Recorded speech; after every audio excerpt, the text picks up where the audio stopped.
Bonjour, je m'appelle Francis Tapel. Les éditions L'Harmattan Academia ont publié mon deuxième roman l'année passée qui s'appelle La Grande Josée.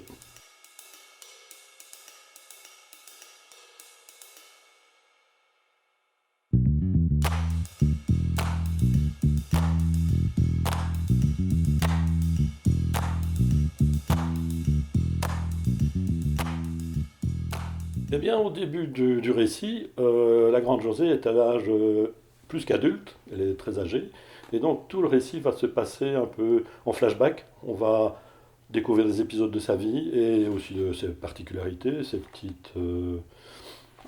plaisirs, ses petits secrets.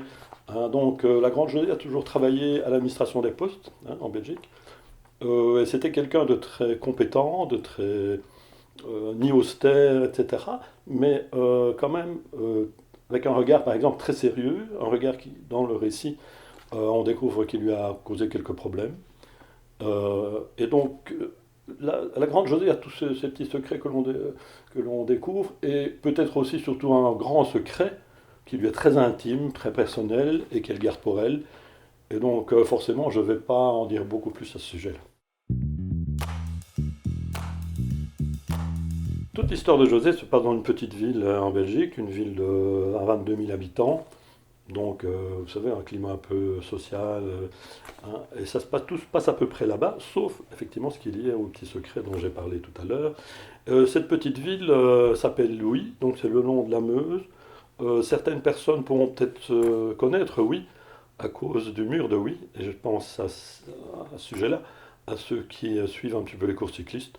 Et donc chaque année au mois de mai, à Oui, un mercredi, il y a une course qui s'appelle la Flèche Wallonne, qui se termine à Oui. Je dis ça parce qu'en fait ça fait partie du récit. Oui, je vous ai dit que la Grande Josée, au début, était à la fin de sa vie, et que c'était un petit peu flashback. C'est clair que tout ne se suit pas de façon chronologique. Hein. Donc ce sont plutôt des petites séquences, des petites capsules comme ça, où on parle de José dans certaines situations. Et ce qui a fait dire d'ailleurs que c'était un petit peu, que ce récit était un petit peu comme une peinture par pointillisme. Hein. Donc, si vous voulez, à la fin, le lecteur se fait une idée un petit peu de ce qu'a été la vie de José et son personnage, en ayant un certain recul vis-à-vis de ça. Donc il faut arriver à la fin du récit pour se rendre compte de ce qui a été vraiment la vie de José. Dans le récit, si vous voulez, chaque chapitre commence par une phrase qu'on a lue dans un chapitre précédent. Donc c'est chaque fois un raccord comme ça qui se fait et qui normalement, vous savez, c'est quand vous racontez quelque chose et puis à un moment donné vous abordez un sujet, puis vous passez et puis par après vous dites ah oui mais j'avais dit ceci, j'y reviens et j'explique. C'est un petit peu ça. Donc on peut lire dans certains chapitres ceci. La rue sous le château était toujours là, toujours la même, la maison également. José enfourna la clé dans le trou de la serrure, poussa la porte. Il faisait entre clair et sombre. Les rideaux étaient tirés, comme elle les avait laissés. Elle se dit que maintenant, elle allait ranger tout ça. Eh bien, dans un chapitre suivant, le titre du chapitre c'est Elle allait ranger tout ça. Absolument, je pense, oui, puisque ce n'est pas linéaire et que le récit se fait par petites capsules, par petits moments, avec des particularités, des moments particuliers, tristes, pas tristes. Et donc c'est un peu un puzzle. Oui, il faut être arrivé à la fin pour regarder l'ensemble, et toujours cet aspect pointilliste, et se rendre compte de ce qu'a été réellement la vie de José. Je crois que le bonheur, c'est pas une addition qui se fait comme ça au bout d'une ligne.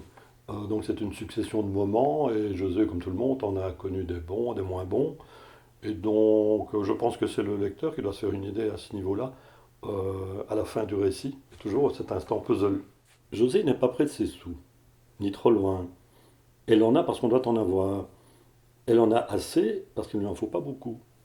Elle n'a aucun sentiment avec l'argent, ni amoureuse, ni dédaigneuse. Elle n'est ni pour ni contre. Elle pratique l'adage selon lequel qui paye ses dettes n'en a plus. Loin d'être nantie, elle n'est pas démunie.